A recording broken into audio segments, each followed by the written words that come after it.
Muy buenas noches a todos. Comenzamos con el episodio número 2 de Radio Bolivia News. Hoy es miércoles 20 de mayo. Vamos a hablar acerca de las noticias más importantes de la semana del 11 de mayo al 16 de mayo. Y arranquemos directamente con las noticias.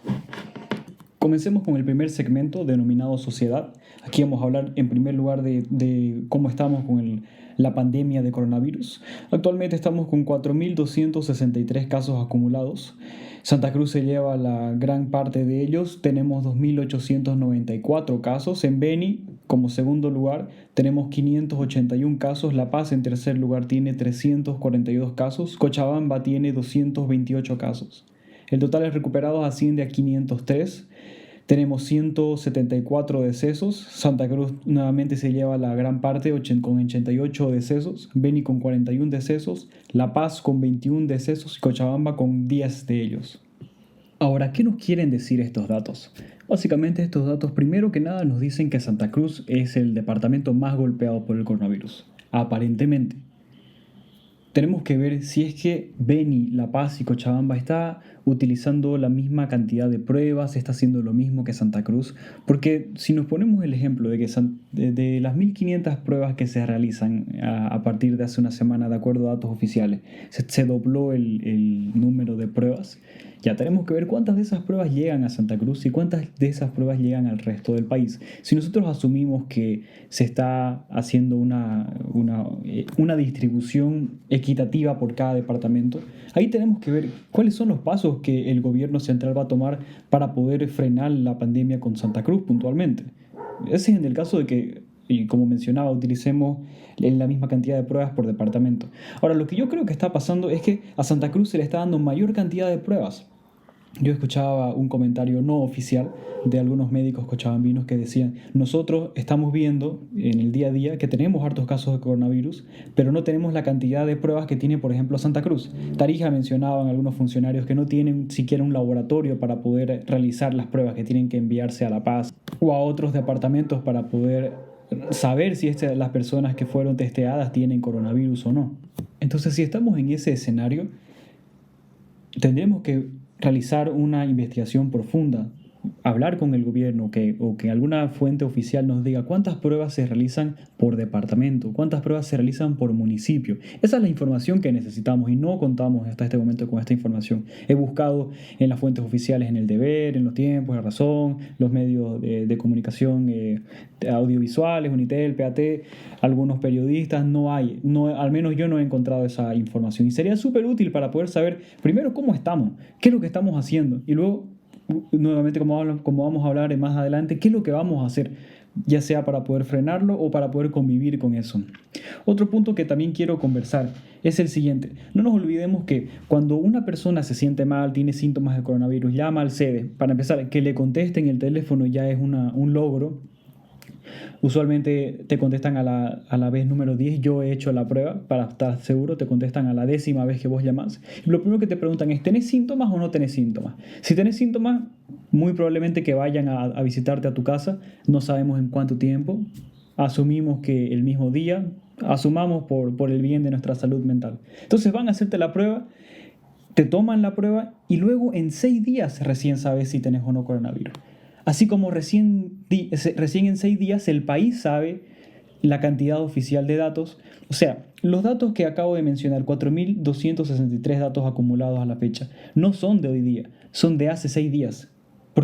Porque estos datos recién se liberaron, recién se lograron obtener 6 días después. ¿Entienden? Es como si estuviéramos viviendo en el pasado, pero una semana atrás. Ahorita en este momento, con la curva que estamos viendo de crecimiento, podríamos tener 5.000 casos en este momento, o quizás más. 5.000 casos que podemos comprobar, obviamente, ¿no? Asumiendo que todas las personas que realmente tienen síntomas se hacen la prueba, asumiendo muchísimas cosas. Entonces ahí tenemos otra deficiencia que tenemos que ir corrigiendo. Tenemos que ser más ágiles como país para poder, primero, saber cuántos casos oficialmente tenemos y segundo, a partir de estos casos, si son más, si son menos, no creo que sea menos, pero si son mucho más, tenemos que ver cuáles son las medidas para tomar. Y por favor, ya no pensemos en cuarentena total, porque eso estamos viendo que no está funcionando, para nada.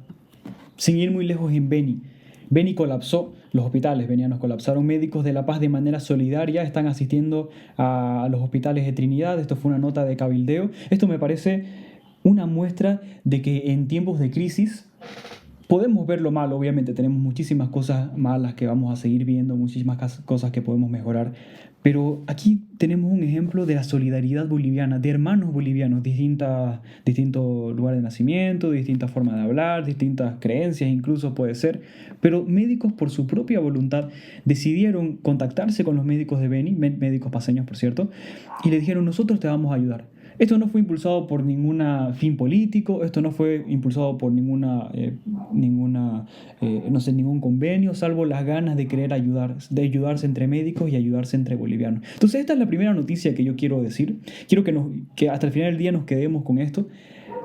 En tiempos de crisis es donde vemos realmente la calidad de persona que somos. En tiempos de crisis es donde vemos qué tan bueno podemos ser con el prójimo en cuanto podamos ayudar. Este caso puntual, los médicos están ayudando con su conocimiento, con sus recursos para poder salvar el estado que tiene Beni, el estado muy, muy alarmante en el que se encuentra nuestro departamento vecino. Y en noticias de Santa Cruz, el gobernador de Santa Cruz, Rubén Costas, por si ustedes al igual que yo nos olvidamos de su nombre y de su cara. Bueno, el gobernador Costas menciona en uno de sus 2 discursos que hizo la semana pasada que nos estamos preparando y nos tenemos que preparar para realizar más acciones. Habla que la gobernación está habilitando 20 camas adicionales y 20 respiradores que tenían guardados para poder paliar mientras llegan los comprados por el gobierno central. En su discurso habló que la cuarentena era una medida para prepararnos para lo que se viene y ahora hay que ir a lo que sigue. Y me parece totalmente acertado de nuestro gobernador hablar acerca de eso. No sé si ese discurso fue alineado con la presidenta de Bolivia, ya que son del mismo partido político, de la misma línea ideológica. Entendería que sí, pero me parece muy acertado. Lo que él dice básicamente es lo que yo he estado diciendo desde que comencé los programas. La cuarentena total, restrictiva, es un periodo muy corto, yo diría, para que sea efectivo unas 2-3 semanas, para poder prepararnos, como decía él, para poder juntar la mayor cantidad de pruebas, para poder alistar los hospitales, para poder hacer una planificación de país de cómo es lo que va a seguir. Pero ya no podemos estar 2 meses, ya no vamos a poder soportar estar un mes más. Por ejemplo, se hablaban algunas personas de estar hasta junio. No, eso es totalmente imposible. El mismo gobernador está diciendo, yo estoy seguro que hay presiones económicas totalmente justificadas, presiones políticas incluso de algunos sectores, incluso el movimiento del socialismo con sus bloqueos, que vamos a hablar más adelante.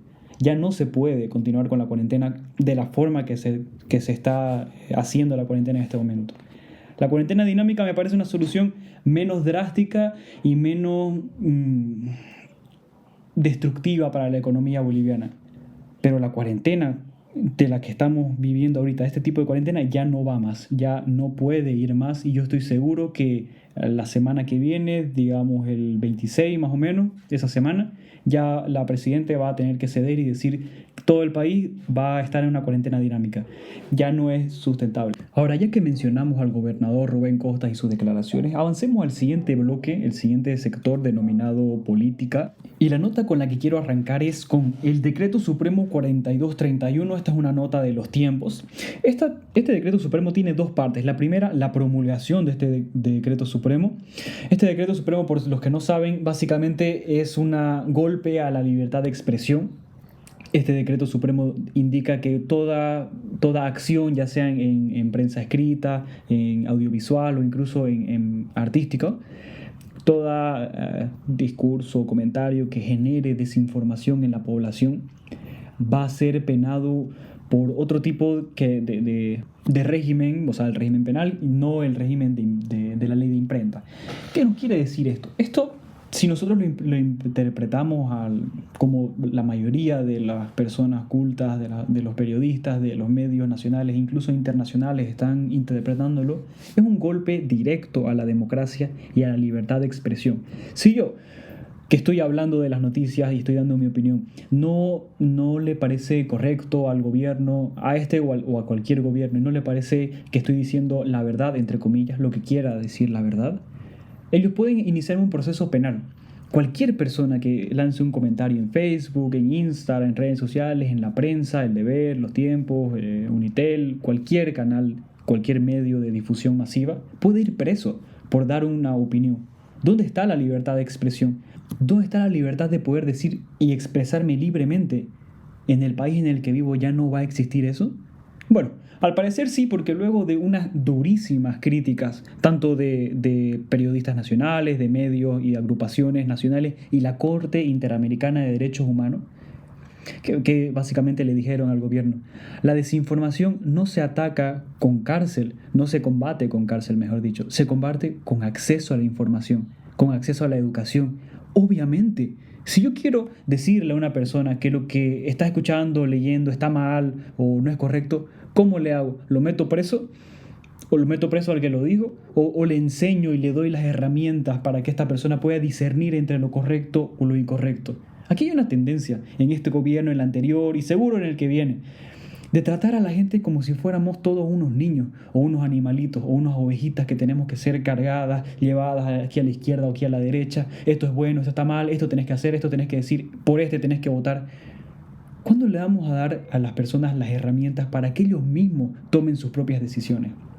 En el marco de la ley, obviamente, pero tomen las decisiones de qué es lo mejor para ellos, por quién deben votar, pero viendo sus propuestas. Hasta ahorita yo no he visto ninguna propuesta de ningún candidato. Nos dejamos llevar por las emociones, por el miedo, porque me parezco a él, porque él se parece a mí. Pero ¿cuándo le vamos a dar las herramientas a las personas? La herramienta de la educación. Estoy muy agradecido con la vida porque se haya derogado este decreto supremo. Así como este decreto y otros puntos que vamos a hablar me hacen entender a mí de que este gobierno poco a poco se está convirtiendo en un totalitarismo. ¿Y por qué digo esto? Porque tomemos como ejemplo aislado, ya, tomándolo como un ejemplo aislado está bien. Se entendía el movimiento al socialismo con sus, entre comillas, guerreros digitales, están incitando el odio, incitando la sedición, como dice el ministro Murillo, está bien. Yo no comparto la ideología del movimiento al socialismo. Obviamente, yo no estoy de acuerdo, yo no voté por ellos ninguna vez, pero yo voy a defender el derecho tanto del movimiento al socialismo, de los guerreros digitales, mejor dicho, de las personas civiles que están escribiendo, como las personas de Podemos, de Creemos, de todos los partidos políticos, de poder expresarse. Eso es lo que yo voy a defender. Voy a defender la libertad de expresión de la gente, la libertad de poder transitar libremente.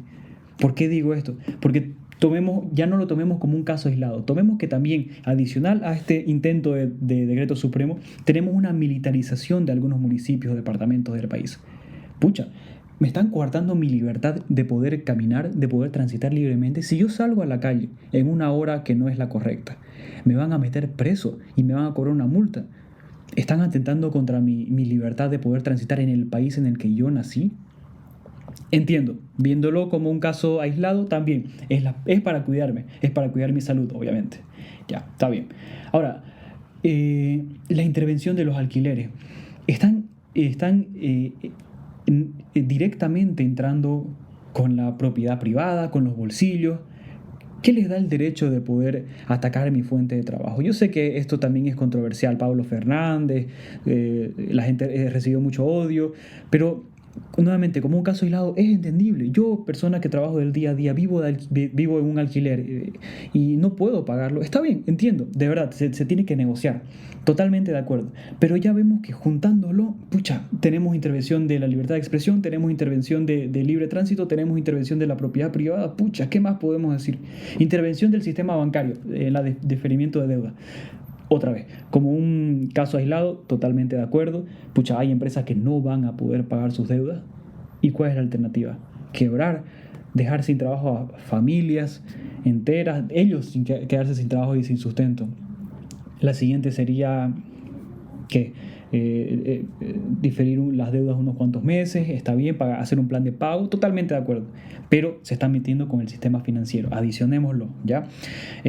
Promulgación de la ley de aborto es algo que yo no entiendo. Vamos a hacer un segmento especial sobre la ley del aborto y para escuchar las opiniones de la gente, si están a favor o en contra. Yo no voy a hacer un juicio de valor, pero ahora también están metiéndose con el derecho de la elección de las personas. Bueno, en este caso a favor, ¿no? Pero ¿por qué en este momento? Yo no entiendo por qué. Pero bueno, casos públicos de corrupción. Estamos viendo que en 6 meses, como dijimos en el anterior episodio, vemos el caso de los aviones, el caso de YPFB. ¡Wow! Así que la corrupción no mide si sos de izquierda, derecha, del más, del menos, de Podemos, de Creemos, de verdes, de rojo. La corrupción parece que es algo inherente en todos los bolivianos, o la mayoría de los políticos bolivianos, mejor dicho. Yo hice un post el otro día acerca de la enfermedad de la corrupción, porque esto es una enfermedad que va a matar a mucha más gente que el coronavirus. ¿Cuántas vidas se pudieron salvar si no hubiera actos de corrupción? Si realmente la gente hiciera las cosas de corazón por ayudar a su país, ¿cuántos hospitales se hubieran hecho en vez de hacer canchas? ¿Cuántos hospitales ya estaríamos haciendo? ¿Cuántos respiradores se pudieran haber comprado y no a sobreprecio como lo quieren hacer? ¿Cuántos negociados se están haciendo ahorita y cuántos negociados se hubieran dejado hacer si la gente se postulara a un cargo público por amor a su país? Yo sé que es muy idealista lo que estoy diciendo y quizás en la mayoría de los países latinoamericanos no va a pasar esto, pero quiero dejarlo sobre la mesa.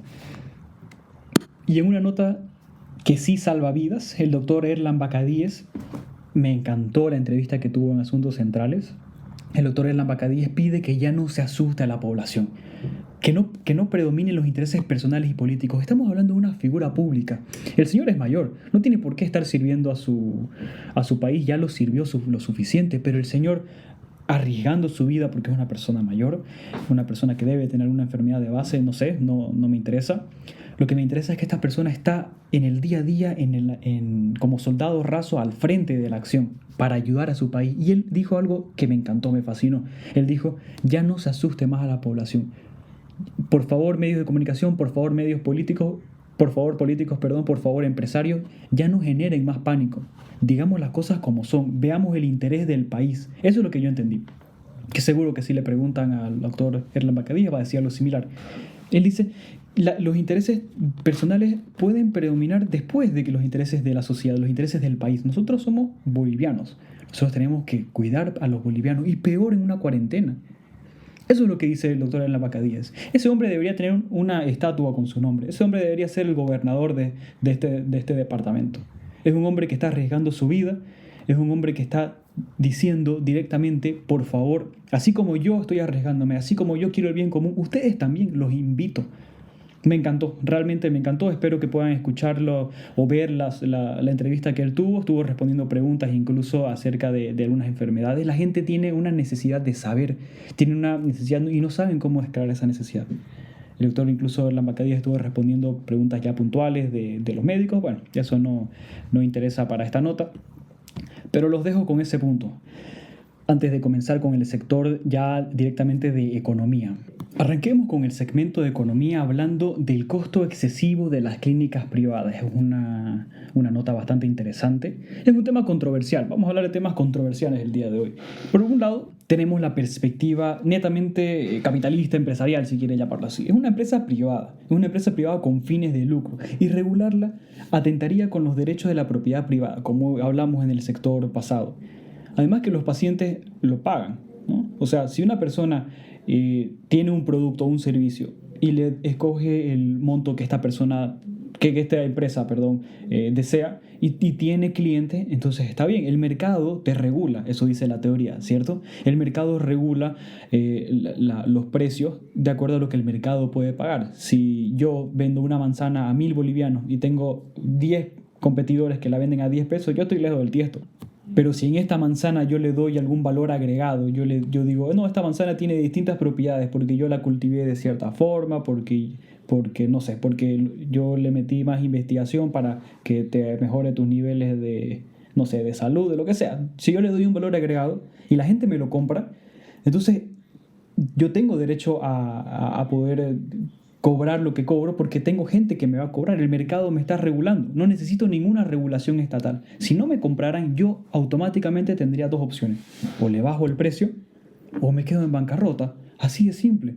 ¿Qué pasa aquí? Tenemos empresas que son clínicas privadas. Una cobra $10.000 por atención, otra cobra $1.000, otra cobra 500, otra cobra 100, otra no cobra nada, que es la Caja Nacional. Bueno, no es que no cobre nada, sino que lo subvencionan las empresas privadas. La clínica que cobra $10.000 encontró un mercado de gente que está dispuesto a pagar ese monto por el servicio que están recibiendo.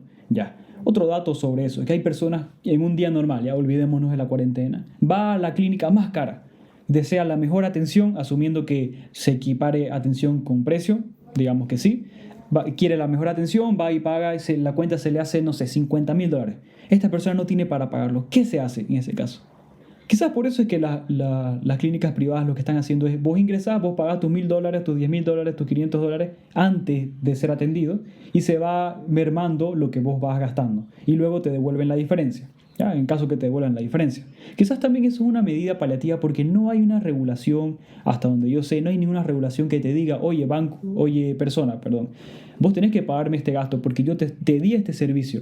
Vos elegiste venir con nosotros. Yo te di este servicio y ahora necesito que me pagues porque tengo toda una planilla de personal. Tengo productos que yo estoy dándote. Tengo un alquiler, tengo una deuda bancaria. Tengo una serie de cosas que me hacen a mí cobrar lo que te cobro. Aparte del valor agregado, ¿no? Porque uno no hace una empresa para hacer sin fines de lucro, para no ganar ni un peso. Uno hace una empresa porque quiere ganar dinero, obviamente. Téngame aquí un poco de paciencia, porque esa es solamente la perspectiva capitalista, la perspectiva netamente empresarial. Ahora nos vamos a la otra perspectiva. La perspectiva un poco más humanitaria, si quieren llamarlo así, socialista, de izquierda o ya no tanto empresarial, nos dice, ¿cómo puede ser que en una cuarentena, cuando el servicio de salud es un sistema, un servicio que está escaseando, porque está escaseando, tenemos unos hospitales públicos que ya están o colapsados o por colapsar? Se les ocurre a una clínica privada cobrar lo que les da la gana, un costo absurdo, dirían algunos, entre ellos incluyéndome quizá, cobrar $10,000, $40,000, $1,000 por una atención que debería ser en este tiempo de crisis lo más humanitario posible, tratar, si no ir al costo, pero quizás ganar un poquito, no tanto lo que están acostumbrados, ya que tenemos un deferimiento de crédito y una serie de cosas que nos están ayudando o los están ayudando a los empresarios para poder paliarse contra la deuda. ¿Cómo se les ocurre cobrar esa barbaridad de plata? Ahí viene la petición, ¿no?, de regularlo. Yo no pienso que regularlo sea la mejor solución, porque nos estamos acostumbrando a vivir en un país en el que ante cualquier cosa, bueno, no cualquier cosa, ¿no?, pero ante futuras ocasiones, ¿qué va a decir? Va a venir regulación, va a venir mayor impuesto. Yo pienso que debería haber tipo una subvención del gobierno, así como subvencionan la gasolina. Se me ocurre que podrían hablar con todas las clínicas privadas, establecer un costo a ganancia cero y subvencionar el 50%. Como esto es una pandemia, una cuarentena, estamos en cuarentena, yo pienso que lo importante, como ese fue el discurso desde el comienzo, es no generar más muertes, tratar de salvar la mayor cantidad de vidas. O sea, la vida era lo más importante, ¿no? El eslogan siempre fue, primero la vida, luego la economía. La economía se puede recuperar, pero la vida no. Entonces yo pienso que deberían tratar de ver esa solución. Por favor, no nos vayamos a la respuesta fácil de intervengan todo, por favor. Nosotros como seres humanos y como bolivianos estamos dispuestos a entregar todas nuestras libertades con tal de seguridad. Cuidado, que eso después te puede atacar en la espalda cuando menos te lo esperas, cuando querrás abrir una empresa, cuando un familiar tuyo abre una empresa, cuando querrás emprender algo, cuando la empresa en la que trabajas la hayan estrangulado tanto que te tengan que votar, cuando si vos sos comerciante y no tenés ninguna empresa, el que te compraba, que trabajaba en una empresa ya no tenga para comprarte, todo da vuelta. Y hablando de dar vueltas, YPFB prevé una reducción del 45% de su renta petrolera. Esta es una nota de La Razón. Bueno, ¿qué significa para nosotros como país que YPFB deje de percibir casi la mitad de lo que percibía o el Estado percibía a partir de lo que YPFB generaba? Ustedes saben que YPFB va a no solo subvencionar, sino va a pagar muchas cosas en el Estado. Una parte de la renta petrolera va a los municipios, una gran parte a las gobernaciones, a la Universidad Autónoma Gabriel René Moreno en el caso de Santa Cruz, va al presupuesto de los pueblos indígenas, originarios y campesinos, un porcentaje variable va para la policía y para las Fuerzas Armadas. ¿Qué creen que va a pasar cuando todas estas instancias que les acabo de mencionar ya hicieron su presupuesto, porque lo se hace el año pasado, por si acaso, se hace el 2019 para el 2020? Entonces yo presupuesté 1.000 bolivianos que me iba a dar el YPFB para poder hacer mis cosas como municipio. Por ejemplo, yo, Percy Fernández o Sosa, presupuesté que me iban a dar $10,000. Y con esos $10,000 yo iba a hacer desayuno escolar, yo iba a hacer más pavimentación, que les encanta hacer eso, iba a hacer el BTR y otras más cosas. Ahora, ¿qué voy a hacer? Voy a tener que decidir, pucha, ya, haré esto, pero no haré esto. Eso significa un corte en trabajo para la gente, para los contratistas, en educación en muchos escenarios, en mayor acceso a pavimentación y a servicios básicos. Eso eh, amplifíquenlo a todo Bolivia. Tarija, un departamento netamente golpeado por las rentas petroleras, el país donde está casi todo el petróleo y el gas. Imagínense qué va a pasar con todo el desarrollo que estaban planificando hacer. Agreguémosle a eso a la cuarentena y a la pandemia. Eso obviamente no tiene nada que ver el gobierno, es un tema netamente internacional. Las potencias están ahorita peleando por quién frega al otro más y más rápido. Pero tomemos eso en consideración para las siguientes cosas que vayamos a hacer en nuestro día a día. Si yo quería entrar a la universidad, a la Gabriel René Moreno, ahora voy a ver que me va a costar quizás un poquito más porque los planes que tenía la Gabriel, los desarrollos, las becas, todas las actividades que tenía, se van a ver mermadas y se van a ver cortadas. Así como el municipio, la gobernación, quizás las ayudas, las becas que había. Y dejándonos un poco de las empresas, quiero hablar del último tema antes de entrar con una nota especial de este segundo episodio, es el uso de transgénicos. Es un tema obviamente controversial. Por un lado se promueve el desarrollo del país y quiero dejar eso bien en claro. Nosotros no podemos ser competitivos como país si es que no generamos y exportamos cosas. Para exportar necesitamos ser competitivos. Estamos en un mundo netamente globalizado. Nosotros somos lo suficientemente grandes, poderosos o no sé, económicamente solventes para competir contra Brasil, que tiene un hartísimo terreno para poder exportar carne, agroquímicos, para poder exportar el agro netamente, frutas, verduras a China, el principal consumidor. Nosotros tenemos la facilidad que tiene Perú o Chile con sus puertos de poder exportar. No, no tenemos. Entonces tenemos que buscar la forma de ser más eficientes, de ser más competitivos y de generar un valor para que otros países se fijen en nosotros. Yo no estoy en desacuerdo con el uso de transgénicos, yo estoy totalmente a favor de ellos. No he visto obviamente sus consecuencias a largo plazo. Personalmente, y esto es una creencia, no creo que sean lo suficientemente significativas o grandes o alarmantes como para poder no usarlos, como para poder costearnos el hecho de no usarlos como un país que necesita todas las ventajas competitivas. Todavía, y esto es un legado de los 14 años de la dictadura de Evo Morales, todavía no somos un país que dependa de distintos sectores o distintas fuentes para sus ingresos. Hablaba hace un ratito de YPFB. Bueno, YPFB estornuda y a nosotros nos da una neumonía. ¿Qué pasaría si nosotros tuviéramos otras fuentes? El agro, la tecnología, la industria textil, también la renta petrolera y en fin, unos 5 o 10 sectores fuertes como país. ¿Qué podríamos pasar? Bueno, uno cae, uno estornuda y los otros lo levantan o los otros terminan también siendo útiles. El consumo masivo, por ejemplo. Tenemos que empezar a ver fuera de la caja para poder generar un valor como país. Porque si no, ¿qué va a pasar? Vamos a ser el peor país en desarrollo de Sudamérica. No vamos a poder desarrollar ni agregar valor a nada. No vamos a poder ser atractivos en este país para poder tener inversiones en el extranjero, para poder hacer negocio. Ustedes saben que ahora ya no se manejan las cosas con las armas, ya se maneja con la economía. Estados Unidos y China, ¿qué es lo que hacen? Ya, yo te pongo un arancel y te dejo cagado. Eso es lo que están haciendo ahorita los americanos con Huawei. Y China que le dice, ya perfecto, entonces tus empresas ahora ya no van a poder fabricar sus productos en mi país. Esa es la guerra del siglo XXI, la guerra económica. Nosotros queremos tener más capital para poder defendernos contra Chile y poder negociar una salida al mar. Perfecto, ¿qué pasa si nosotros le vendiéramos frutas, verduras, alimentos, carne, aparte de gas, petróleo? Si todo dependiera de Bolivia, nosotros tendríamos más poder de apalancamiento, poder de negociación para decirle, ya mira, yo te voy a o disminuir o yo te voy a castigar y no te voy a vender nada si es que vos no me das estas concesiones. Eso es lo que hace Rusia con Alemania. Casi toda la energía que no es renovable de Alemania depende de Rusia. Entonces Rusia cierra el grifo de gas, cierra el grifo petrolero y Alemania fregó. Eso tenemos que pensar. De esa forma es la que tenemos que pensar la cosa, no para fregar a un país, sino para tener más ventajas competitivas con otros países, incluso para ayudarnos entre vecinos de países. Ya, yo te puedo dar esto, vos me das esto.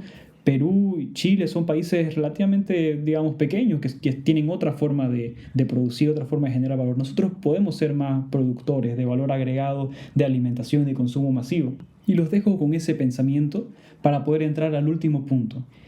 Esto es algo que en lo personal me enferma, Esto es algo que no está bien y se tienen que tomar acciones ya, acciones rápidas. Vi una nota en Cabildeo de una niña, una bebé, que fue abusada por un hombre. La bebé no tenía ni siquiera un año. Imagínense el nivel de enfermedad de esa persona para poder hacer semejante acto a un bebé. Obviamente, a cualquier edad, a cualquier género está mal, totalmente mal, pero a ese nivel. Yo pienso que deberíamos tener leyes más duras con ese tipo de cosas, con las violaciones y los asesinatos puntualmente. Una persona que viola a un bebé, que abusa, y perdón utilice esa palabra, esa persona no va a cambiar, no va a mejorar, tiene un trastorno mental, tiene una enfermedad que no puede ser curada, y menos en un país como Bolivia. Si esa persona tiene 15 años, nosotros lo tratamos como adulto y le damos 30 años de cárcel, ¿qué va a hacer a los 45 años? Cuando está yendo a la cárcel de Palmasola o Chonchocoro, que es básicamente la universidad de los maleantes.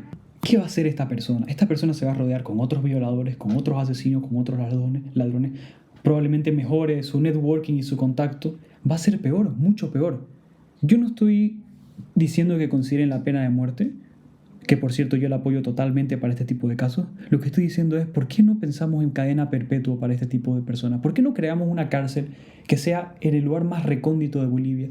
Y pongamos a las personas más abusivas, a las personas más peligrosas de este país, y las dejamos ahí, las monitoreamos, vemos lo que se puede hacer en caso que se pueda salvar a una persona, y se quedan ahí en cadena perpetua. De esa forma protegemos a los buenos ciudadanos, protegemos a esos niños y a esas niñas que están sufriendo, peor en la cuarentena, protegemos a esas mujeres que salen y son violadas y asesinadas, protegemos a esos jóvenes que son matados por un celular por 10 bolivianos. Protegemos a las personas que no entren en las pandillas, a los jóvenes, mujeres y hombres que por creer que no tienen mejores condiciones, en muchos casos yo sé que no tienen mejores condiciones, entran a pandillas, van por el mal camino, venden drogas, consumen drogas. ¿Por qué no protegemos a esas personas? Basta de proteger a los delincuentes, a los violadores, a los asesinos, basta de eso.